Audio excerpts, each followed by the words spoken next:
اتنا خدا نے بہتر و برتر بنا دیا، جانے علی شبیہ پیمبر بنا دیا، اب اس سے بڑھ کے ہوگا بھلا کون سا شرف، پہلے علی بنایا پھر اکبر بنا دیا۔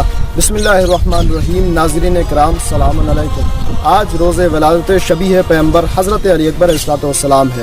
آپ کی ولادت کا روز تمام شیعان حیدر کرار کے لیے بہت ہی خوشی اور مسرت کا روز ہے۔ آپ کے والد بزرگوار نواس رسول حضرت امام حسین علیہ السلام ہیں، اور آپ کی والدہ ماجدہ حضرت لیلہ بنت ابی مرہ بن عروہ بن مسعود ثقفی ہیں۔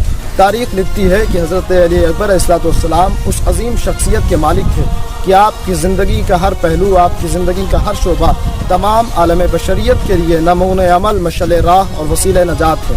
آپ کی تابناک زندگی اطاعت والدین، ایثار و فداکاری، شوق شہادت اور فنا فی اللہ سے سرشار ہے۔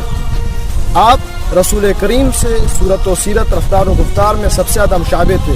اسی لیے تاریخ لکھتی ہے کہ حضرت علی اکبر علیہ السلام جب مدینہ کی گلیوں سے گزرتے تھے تو دکاندار اپنی دکانوں کو بند کر کے چہرے علی اکبر کا دیدار کرتے تھے۔ آپ کی سخاوت کا یہ عالم تھا کہ عرب میں یہ رواج تھا کہ جس گھر سے آگ کے شعلے بلند ہوتے تھے، لوگ فقراء اور مساکین اس گھر کے در پر جمع ہو جایا کرتے تھے۔ حضرت علی اکبر علیہ السلام ایک بلندی پر آگ روشن کرتے تھے اور تمام فقراء اور مساکین کو کھانا کھلاتے تھے۔ حضرت علی اکبر علیہ السلام کے بارے میں تاریخ میں جملے درج ہیں کہ آپ کربلا کے پہلے مقتول ہیں۔ اعزاء و اقربا میں سب سے پہلے جس نے جام شہادت نوش کیا وہ حضرت علی اکبر علیہ السلام ہے۔ تاریخ لکھتی ہے کہ جب امام حسین علیہ السلام نے مقام قصر بنی مقاتل سے کوچ کیا رات کے وقت، تو ایک مقام پر امام کو آنکھ لگ گئی، اور جب امام خواب سے بیدار ہوئے تو امام کی زبان پر کلمہ استرجاع بسم اللہ الرحمن الرحیم انا للہ و انا الیہ راجعون جاری تھا۔ جیسے ہی اکبر نے سنا ایک مرتبہ کا بابا زبان پر کلمہ استرجاع جاری کرنے کا سبب کیا ہے، تو امام نے کہا بیٹا ابھی میں عالم خواب میں تھا کہ میں نے دیکھا کہ ایک شخص کہہ رہا ہے کہ اس قافلے کے پیچھے پیچھے موت جا رہی ہے، یہ قافلہ موت کی طرف بڑھ رہا ہے۔ جیسے یہ سننا تھا اکبر نے کہا بابا کیا ہم حق پر نہیں ہیں؟ امام نے فرمایا بیٹا اس خدا کی قسم کی جس نے ہمیں امام بنایا ہم ضرور حق پر ہیں۔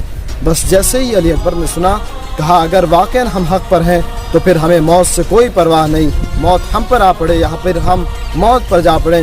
اور اسی لیے جب روز عاشور صبح عاشور نمودار ہوئی تو امام حسین علیہ السلام نے اکبر سے کہا کہ اکبر جا کے گلدستہ اذان پر جا کر اذان کہو۔ کیوں؟ علی اکبر کی اذان رسول اکرم کی آواز سے بہت زیادہ مشابہ تھی آواز، اسی لیے حضرت علی اکبر علیہ السلام سے امام حسین نے اذان کہلوا کر اتمام حجت کر دیا کہ کوئی یہ نہ کہہ سکے کہ ہم نے رسول اکرم کی آواز نہیں سنی تھی۔ ہم علی اکبر کو پہچانتے نہیں تھے، ہم امام حسین علیہ السلام کو جانتے نہیں تھے۔